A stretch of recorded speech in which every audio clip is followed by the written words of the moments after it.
ঢাকার আকাশে আজ উজ্জ্বল রোদ, কিন্তু বিএনপির রাজনীতির আকাশে জমাট বেঁধেছে ঘন কালো মেঘ।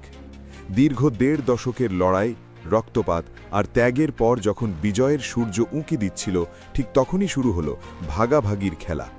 স্পিকার পদ ঘিরে দলের ভেতরে শোনা দেখা দিয়েছে অসন্তোষ। ক্ষমতার লড়াইয়ে দলীয় ঐক্য আজ ফাটলের মুখে। ভিডিওটি সম্পূর্ণ দেখুন, কারণ আজকের ভিডিওতে আমরা তুলে ধরব স্পিকার পদের বণ্টন নিয়ে কিভাবে বিএনপিতে দেখা দিয়েছে ভাঙনের সুর। ত্রয়োদশ জাতীয় সংসদের প্রথম অধিবেশন বসেছে আজ।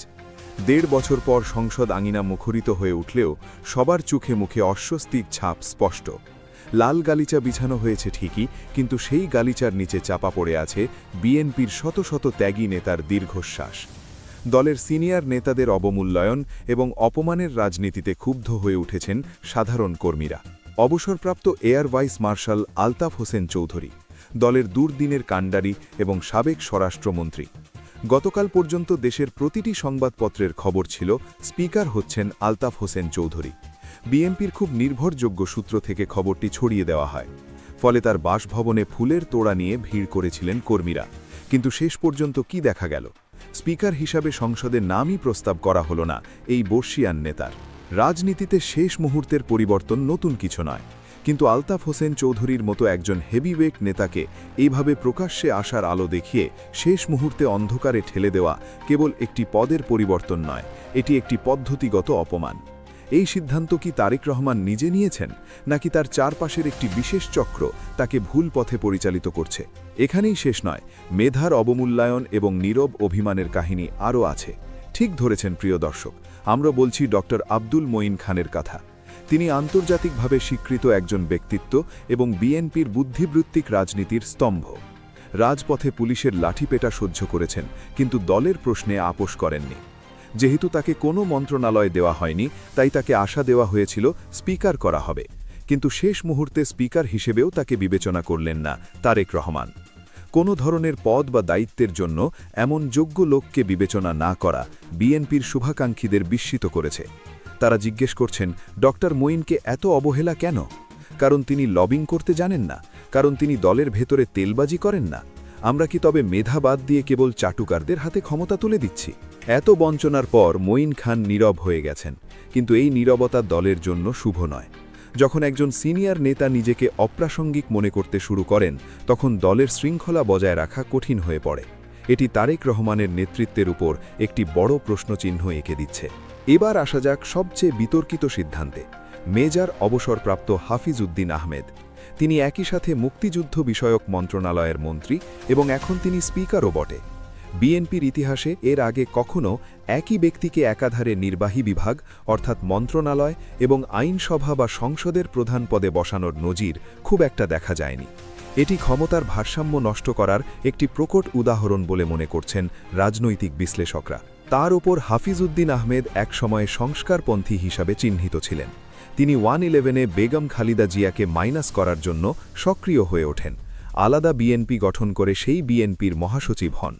তিনি ছিলেন 111-এর অন্যতম সংস্কারপন্থী নেতা।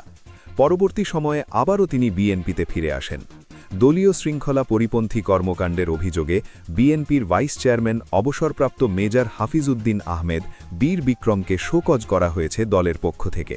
এছাড়া মেজর হাফিজ উদ্দিন দীর্ঘদিন ধরে সাংগঠনিক কর্মকাণ্ডে সহযোগিতার বদলে অসহযোগিতা করে আসছেন। একসময় বিএনপির একটি অঙ্গ সংগঠন পুনর্গঠনে সমন্বয়কের দায়িত্ব দিলে তা পালনে হাফিজ উদ্দিন অপারগতা প্রকাশ করেন। একটি টেলিভিশন চ্যানেলে দলের ভারপ্রাপ্ত চেয়ারম্যানের নেতৃত্ব নিয়ে প্রশ্ন তোলেন। তারপর বিএনপির শীর্ষ নেতৃত্বের বিরুদ্ধে অবান্তর, কটাক্ষমূলক এবং বিদ্বেষমূলক বক্তব্য বিবৃতি প্রদানের কারণে তিনি দলে সমালোচিত হয়ে আসছিলেন। তার এই অতি উত্থান দলের ভেতর পুরনো বনাম নতুনের দ্বন্দ্বকে উস্কে দিয়েছে। সাইফুর রহমানদের উত্তরসূরিরা আজ নিজেদের গুরুত্বহীন মনে করছেন। তৃণমূলের কর্মীরা বলছেন, লন্ডন থেকে দল চালানো আর ঢাকার রাজপথে দাঁড়িয়ে সিদ্ধান্ত নেওয়া এক কথা নয়। তারেক রহমানের প্রতিটি নির্দেশ কর্মীরা শিরোধার্য করে নিয়েছে দীর্ঘকাল, কিন্তু আজ যখন পদের প্রশ্ন আসছে, তখন কর্মীরা নিজেদের পাওনা বুঝে নিতে চাইছে। বিএনপির ভেতর এখন 3টি স্পষ্ট ভাগ তৈরি হয়েছে। 1. লন্ডনপন্থী, যারা চোখ বন্ধ করে তারেক রহমানের নির্দেশ মানে। 2. মাঠপন্থী, যারা রাজপথে লড়াই করে কিন্তু ক্ষমতায় কোনো ভাগ পাচ্ছে না। 3. সুবিধাবাদী চক্র, যারা তারেক রহমানকে ভুল তথ্য দিয়ে গুরুত্বপূর্ণ পদগুলি কুক্ষিগত করছে। তারেক রহমান কি এই তিন পক্ষের ভারসাম্য রক্ষা করতে পারবেন, নাকি তার এই একপাক্ষিক সিদ্ধান্তগুলো তাকে নিজ দলের ভেতরেই একঘরে করে ফেলবে? বিএনপির বর্তমান অভ্যন্তরীণ সংকটের একটি বড় দিক হল আদর্শগত লড়াইয়ের চেয়ে কৌশলী সমঝোতা বা লবিং সংস্কৃতি প্রাধান্য পাওয়া। যখন অবসরপ্রাপ্ত air vice marshal Altaf Hossain চৌধুরীর মতো একজন বর্ষিয়ান নেতাকে শেষ মুহূর্তে সরিয়ে দেওয়া হয়, তখন এটি কেবল একটি পদের বঞ্চনা থাকে না, বরং এটি দলের তৃণমূল কর্মীদের কাছে একটি নেতিবাচক বার্তা পাঠায়। কর্মীরা দেখতে পাচ্ছেন যে যারা রাজপথে রক্ত দিয়েছেন বা যারা 1-11-এর কঠিন সময়ে দলের ঝান্ডা ধরে রেখেছিলেন, তাদের চেয়েও বর্তমানে প্রাধান্য পাচ্ছেন তারা, যারা ক্ষমতার কেন্দ্রবিন্দুতে লবিং করতে পটু। মেজর হাফিজউদ্দিন আহমেদের মতো একসময়ের সংস্কারপন্থী নেতার হাতে নির্বাহী এবং আইনসভার দ্বৈত ক্ষমতা তুলে দেওয়া দলের ভেতর এক ধরনের আউটসাইডার সিনড্রোম তৈরি করেছে। ত্যাগী নেতারা নিজেদের এখন পরগাছা মনে করতে শুরু করেছেন। ড. আব্দুল মঈন খানের মতো সজ্জন এবং মেধাবী রাজনীতিকের নীরবতা প্রমাণ করে যে বিএনপি এখন বুদ্ধিবৃত্তিক চর্চা থেকে সরে গিয়ে পেশিশক্তি বা সুবিধাবাদী বলয়ের কেন্দ্রবিন্দুতে চলে যাচ্ছে। এই ধরনের পদায়ন নীতি দীর্ঘমেয়াদে দলের জন্য আত্মঘাতী হতে পারে, কারণ যখন কোনো রাজনৈতিক দল মেধাবীদের অবমূল্যায়ন করে চাটুকারদের পুরস্কৃত করে, তখন সেই দলের নীতি নির্ধারণী কাঠামো তাসের ঘরের মতো ভেঙে পড়ে। তারেক রহমানের জন্য এখন বড় চ্যালেঞ্জ হল এই সুবিধাবাদী বলয় ভেঙে দলের আদি ও অকৃত্রিম অংশীদারদের আস্থায় ফিরিয়ে আনা।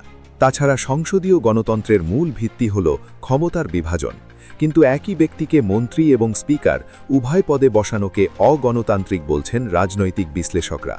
এই সিদ্ধান্তের মাধ্যমে তারেক রহমান সম্ভবত নির্দিষ্ট কিছু গোষ্ঠীকে সন্তুষ্ট করতে চেয়েছেন, কিন্তু বিনিময়ে তিনি দলের বিশাল একটি অংশকে বিরাগ ভোজন করেছেন। হাফিজউদ্দিন আহমেদের অতীত ভূমিকা, বিশেষ করে দলের শীর্ষ নেতৃত্বের বিরুদ্ধে তার আগের অবস্থান এবং শৌকজ পাওয়ার ইতিহাস থাকা সত্ত্বেও তাকে এই আকাশচুম্বী ক্ষমতা দেওয়া সাধারণ কর্মীর মনে প্রশ্নের জন্ম দিয়েছে। এটি কি কোনো বিশেষ শক্তির চাপের কাছে নতি স্বীকার, নাকি তারেক রহমানের নিজস্ব রাজনৈতিক কৌশল? যদি এই বিভেদ এখনই মেটানো না যায়, তাহলে সংসদের ভেতরেই বিএনপি এক শক্তিশালী বিরোধী পক্ষের মুখোমুখি হতে পারে, যারা নিজের দলেরই লোক।